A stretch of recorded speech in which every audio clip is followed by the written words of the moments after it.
Hey folks, Nathan here from the Star Wars Timeline Gold, the Star Wars Reports Rebels Roundtable, and Star Wars Beyond the Films, but you knew that already. Coming to you with a look at the second of the X-Wing miniatures game Playmats from Fantasy Flight Games.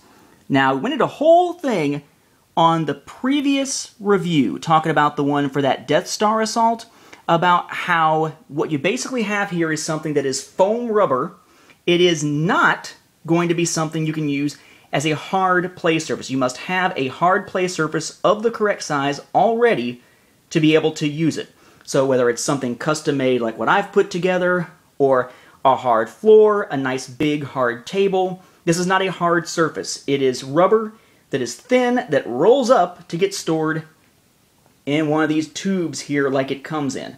And again, as I said with the previous review, if you're looking for these, don't just grab it by X-Wing accessory playmat and think that what it shows on the side, right, the X-Wing and these TIE fighters and such, are what you will see on it. That's not what it is. Keep rolling it, and eventually you will get to a back side that shows what it is. This is the Starfield playmat.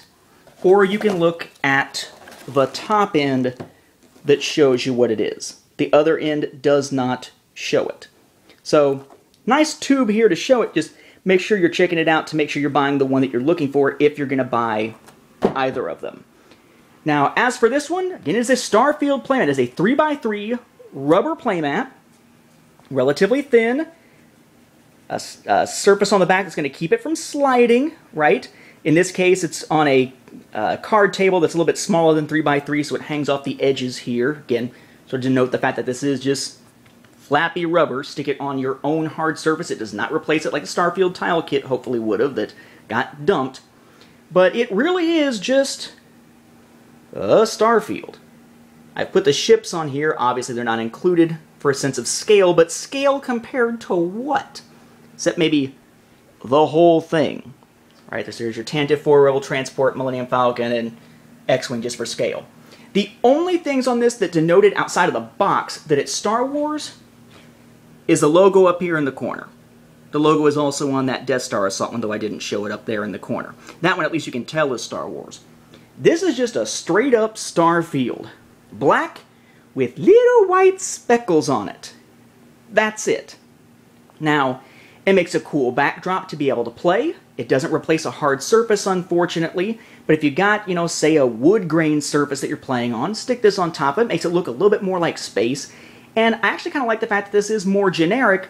It doesn't have the Death Star in the background, so from a storytelling standpoint, if you're doing a mission that really has some story put behind it when you're playing with your friends, then, hey, you don't have to worry about the explaining away, hey, why is a Death Star back there in the background? Because it won't be. This is just straight Starfield. Unfortunately, because this is just a straight Starfield, it's very easy to replicate on your own. It is also something you can find tons and tons of versions of that aren't Star Wars online, where aside from the logo, you wouldn't be able to tell a lick of frickin' difference between them. As such, this one is, well, it's even harder to justify from the price tag. Just like the Death Star one, that at least has some Star Wars art on it, this sucker is $40. Personally, if I were looking for a Starfield and I wasn't obsessed with trying to bring you reviews of all the Fantasy Flight Game stuff, of course, I'd say skip it. Look for a Starfield tile type thing or a Starfield mat in some other generic form and use it instead. Is there really a need to have the Star Wars logo on it?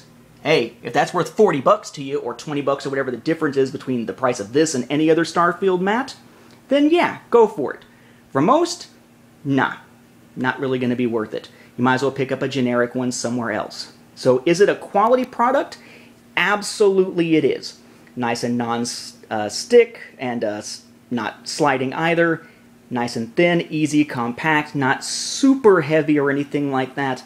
And works well if you already have a surface of the right size.